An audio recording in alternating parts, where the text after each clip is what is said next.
اعوذ باللہ من الشیطان الرجیم بسم اللہ الرحمن الرحیم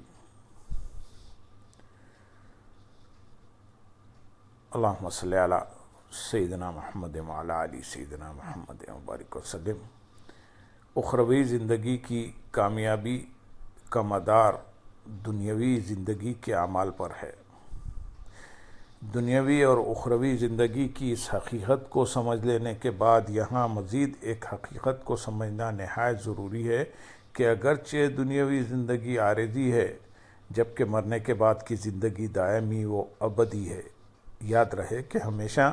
رہنے والی زندگی اسی صورت میں خوشگوار اور راحت کا سرچشمہ ہو سکتی ہے جب دنیاوی زندگی کو پرہیزگاری سے بسر کیا جائے گا۔ اگر عارضی زندگی نافرمانی، ظلم اور بد دیانتی کے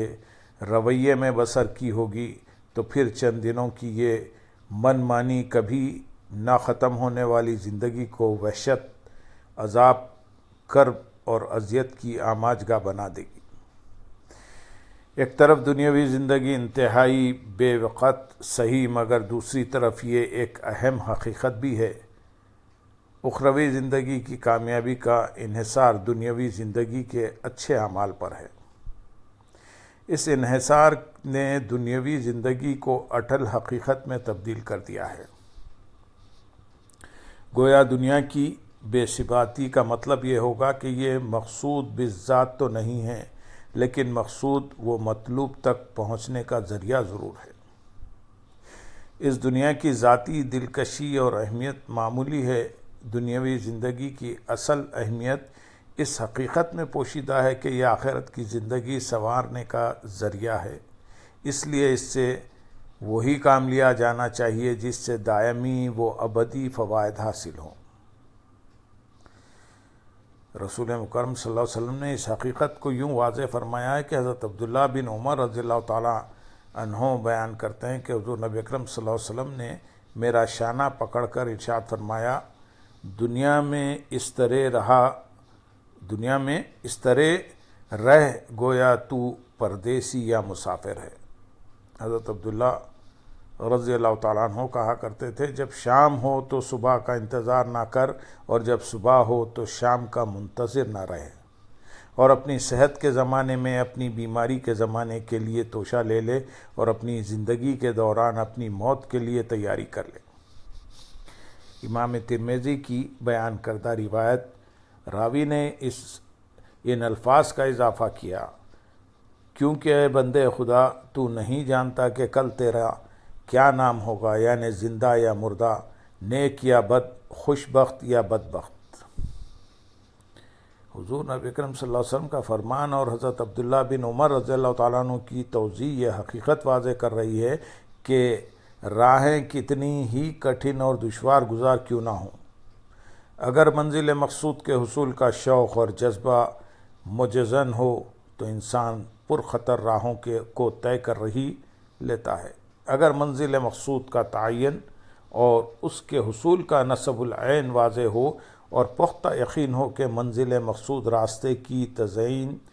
و آرائش سے کئی گنا زیادہ دلکش ہے، پھر انسان راستے کی رہنمائیوں میں دل لگا کر بیٹھ نہیں جائے گا، بلکہ اعلیٰ مقاصد کے حصول کے لیے ان ادنا اور عارضی خوشیوں کو قربان کر دے گا۔ دنیا میں پیش آنے والی تکالیف اور مصائب و آلام کو ہنس کر سہ لے گا۔ جب انسان کو معلوم ہو کہ جس قدر مقصد اعلیٰ ہوتا ہے، محنت بھی اتنی ہی درکار ہوتی ہے، یہ سمجھ کر انسان دنیا کی مشکلات کو خندہ پیشانی سے برداشت کرے گا۔ لہذا ضرورت اس امر کی ہے کہ حقوق اللہ کی ادائیگی نہ صرف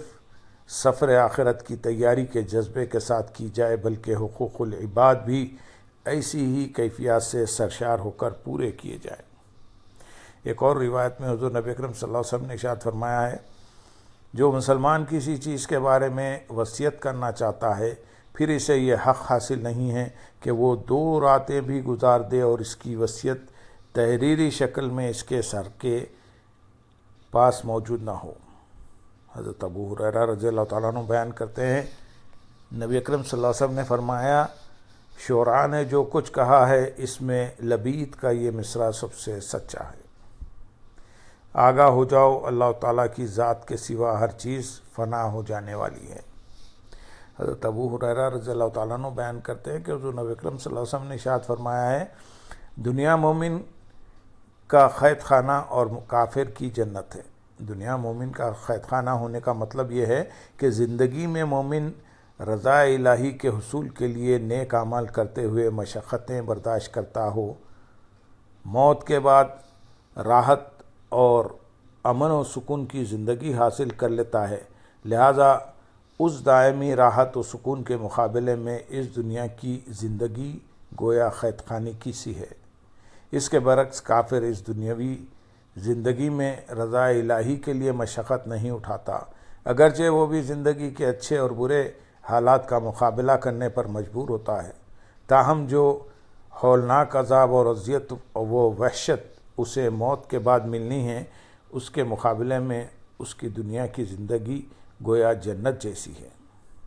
اس حدیث مبارک میں دنیا کی حقیقت بھی واضح ہوتی ہے۔ کوئی بھی عقل مند شخص قید خانے کو اپنا دائمی اور ابدی ٹھکانہ نہیں بناتا، بلکہ وہ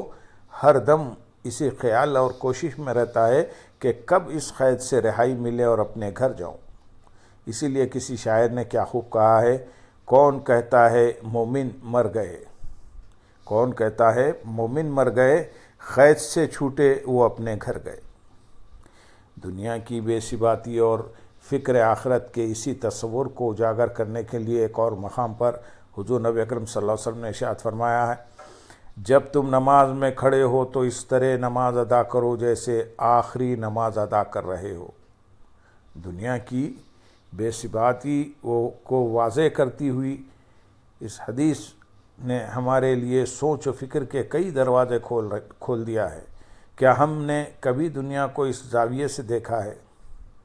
حضرت عبداللہ رضی اللہ تعالیٰ عنہ بیان کرتے ہیں، ایک روز حضور نبی اکرم صلی اللہ علیہ وسلم چٹائی پر سو گئے،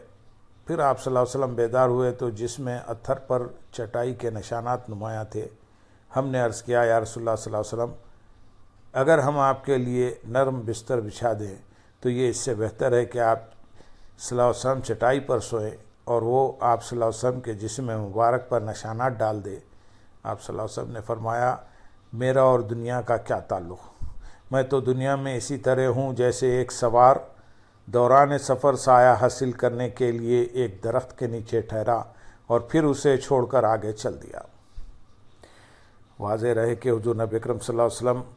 تارک الدنیا شخصیت نہیں تھے۔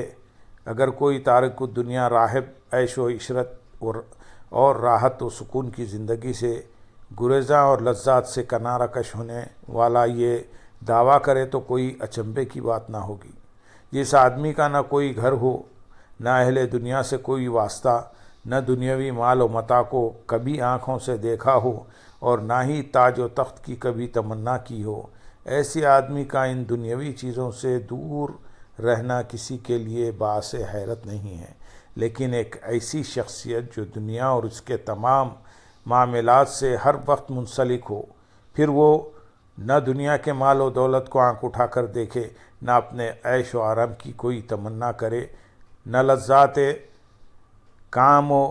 دہن کے لیے کوئی اہتمام کرے، نہ کسی کامیابی پر فخر و تکبر کا اظہار کرے، نہ خزانے جمع کرے، نہ جاگیریں بنائے اور حکمران ہوتے ہوئے اس کا کوئی محل بھی نہ ہو۔ اس کے باوجود انسان کا ایسی شخصیت کے طرز عمل سے سبق حاصل نہ کرنا اور اسے اپنے لیے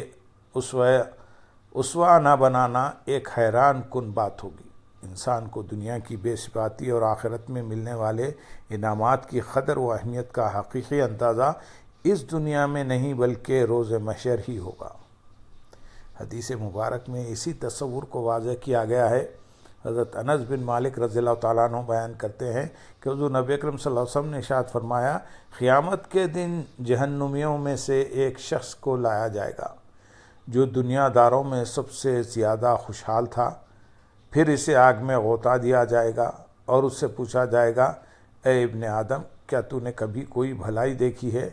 کیا تجھ پر کبھی راحت گزری ہے؟ وہ جواب دے گا، نہیں، اللہ کی قسم، اے میرے رب، میں نے کبھی راحت نہیں دیکھی۔ ایسے ہی جنتیوں میں سے ایک اس شخص کو لایا جائے گا جو دنیا میں سب سے زیادہ خستہ حال رہا ہوگا۔ اسے جنت میں غوطہ دیا جائے گا، پھر اس سے پوچھا جائے گا، اے ابن آدم، کیا تو نے کبھی کوئی تکلیف دیکھی؟ کیا تجھ پر کبھی کوئی حالات کی سختی گزری؟ وہ کہے گا، نہیں اللہ کی قسم، اے میرے رب، مجھ پر کبھی کوئی تکلیف نہیں گزری اور نہ میں نے کبھی کوئی حالات کی سختی دیکھی ہے۔ اس حدیث مبارک میں یہ واضح کیا گیا ہے کہ دنیا کا عیش و آرام آخرت کے سکون و آرام کے مقابلے میں عارضی و کمتر ہے۔ یہی حال دنیا کی تکلیف و آلام کا بھی ہے کہ وہ بھی آخرت کے عذاب کے مقابلے میں مختصر اور معمولی ہیں۔ لہذا وہ شخص جو دنیا میں انتہائی عیش و آرام میں رہا ہوگا مگر اللہ اور اس کے رسول صلی اللہ علیہ وسلم کا نافرمان ہوگا، وہ تو صرف ایک مرتبہ دوزخ میں غوطہ دیے جانے کے بعد اپنی دنیاوی آسائش و آرام کو اس طرح بھول چکا ہوگا کہ اللہ تعالیٰ کی قسم کھا کر کہے گا، میں نے تو کبھی کوئی آرام دیکھا ہی نہیں۔ ایسے ہی جو شخص دنیا میں سب سے زیادہ مصائب و آلام میں مبتلا رہا ہوگا لیکن اللہ تعالیٰ اور اس کے رسول صلی اللہ علیہ وسلم کا تابع فرمان ہوگا، جب اسے جنت کا ایک ہی نظارہ کرایا جائے گا تو وہ اپنے سارے دکھ اس طرح بھول جائے گا کہ اللہ تعالیٰ کی قسم کھا کر کہے گا، میں نے تو کبھی کوئی دکھ دیکھا ہی نہیں۔ واضح رہے کہ راہیں کتنی ہی کٹھن اور دشوار گزار کیوں نہ ہوں، اگر منزل مقصود کا شوق ہو تو انسان ان پر خطر راہوں کو بآسانی طے کر لیتا ہے۔ راہیں چاہے کتنی ہی دل فریب کیوں نہ ہوں، اگر دل میں پختہ یقین ہو کہ منزل مقصود ان راہوں سے بدرجہ بہتر اور زیادہ خوش کن ہیں تو انسان کبھی راہوں کی رنگینیوں میں مشغول نہیں ہوتا۔ یہی حال ہماری اس دنیاوی زندگی کا بھی ہے۔ اگر دل میں یہ خیال جاگزیں رہے کہ یہ زندگی صرف ایک راستہ کی حیثیت رکھتی ہے اور منزل مقصود وہی ہے جو موت کے بعد ملے گی، پھر اس دنیاوی راہ پر کانٹے اگے ہوں یا پھول کھلے ہوں، دانا شخص راہ کو راہ ہی سمجھے گا، وہ کبھی اسے منزل مقصود نہیں بنائے گا۔ اگر راستے میں کانٹے اگے ہوں گے تو وہ خندہ پیشانی سے اذیتیں برداشت کرتا ہوا اپنا سفر جاری رکھے گا۔ اگر پھول کھلے ہوں تو وہ ان پھولوں سے لطف اٹھانے کے لیے راہ کو منزل سمجھنے کے بجائے اصلی منزل کی طرف گامزن رہے گا۔ دانا شخص نہ تو زندگی کے کانٹوں کی اذیت سے دل شکستہ ہوتا ہے اور نہ ہی پھولوں کی مہک سے اپنی حقیقی منزل کو گنواتا ہے۔ اگر ہم اپنی دنیا اور آخرت میں آسودگی چاہتے ہیں تو ہمیں چاہیے کہ دنیا کی زندگی گزارتے ہوئے جو مشکل ذمہ داریاں پوری کرنا پڑتی ہیں اور راہ حق پر قائم رہنے کے لیے جن سختیوں سے گزرنا پڑتا ہے انہیں کانٹے سمجھ لیں۔ اس کے برعکس جو عیش و آرام اور خوشحالی حاصل ہوتی ہے انہیں پھول تصور کر لیں اور اپنا سفر جاری رکھیں، کیونکہ اخروی زندگی کی بقا اس بات کا تقاضا کرتی ہے کہ اسے گوار بنانے کی کوشش کی جائے، اسے خوشگوار بنانے کی کوشش کی جائے۔ اگر یہ کلیہ اختیار کر لیا جائے تو دنیا و آخرت دونوں سنور جائیں گی اور اللہ تعالیٰ کی مدد و نصرت بھی ہمارے شامل حال ہوگی۔ حضرت عبداللہ بن مسعود رضی اللہ تعالیٰ عنہ بیان کرتے ہیں کہ میں نے حضور نبی اکرم صلی اللہ علیہ وسلم کو فرماتے ہوئے سنا، جس آدمی نے تمام فکروں کو چھوڑ کر ایک ہی فکر لگائی یعنی آخرت کی فکر، اللہ تعالیٰ اس کی دنیاوی فکروں کے معاملے میں اس کے لیے کافی ہو جائے گا۔ جسے طرح طرح کی دنیاوی فکروں نے مصروف رکھا اور وہ آخرت کی فکر کو بھولا رہا تو اللہ تعالیٰ کو کوئی پرواہ نہیں کہ وہ غم کی کس وادی میں ہلاک ہوتا ہے، یعنی کس غم میں مبتلا مرتا ہے۔ ایک اور حدیث میں اس حقیقت کو یوں واضح کیا گیا ہے کہ حضرت زید بن ثابت رضی اللہ تعالیٰ عنہ بیان کرتے ہیں کہ میں نے رسول اللہ صلی اللہ علیہ وسلم کو یہ ارشاد فرماتے ہوئے سنا، جس آدمی کو دنیا ہی کی فکر لگی رہے اللہ تعالیٰ اس کے دنیاوی امور کو منتشر کر دے گا اور اس کی غربت کو اس کی آنکھوں کے سامنے کر دے گا۔ اسے دنیا اتنی ہی ملے گی جتنی اس کے لیے تقدیر میں لکھی جا چکی ہے۔ جس شخص کی نیت آخرت کی فلاح حاصل کرنا ہوگی اللہ تعالیٰ اس کے معاملات سمیٹ دے گا اور اپنی بے نیازی کا فیض اس کے دل میں ڈال کر اس کے دل میں دنیا سے بے رغبتی پیدا کر دے گا اور دنیا اس کے پاس ناک رگڑتی ہوئی چلی آئے گی۔ لہذا اخروی زندگی کی بقا اس بات کی متقاضی ہے کہ اسے خوشگوار بنانے کی بھرپور کوشش کی جائے۔ دنیاوی زندگی کی اصل اہمیت اس حقیقت میں پوشیدہ ہے کہ یہ آخرت کی زندگی سنوارنے کا واحد ذریعہ ہے، اس لیے اس سے وہی کام لیا جانا چاہیے جس سے دائمی وہ ابدی ثمرات حاصل ہوں۔ اللہم صلی علی سیدنا محمد وعلی آل سیدنا محمد وبارک وسلم وآخر دعوانا ان الحمد للہ رب العالمین۔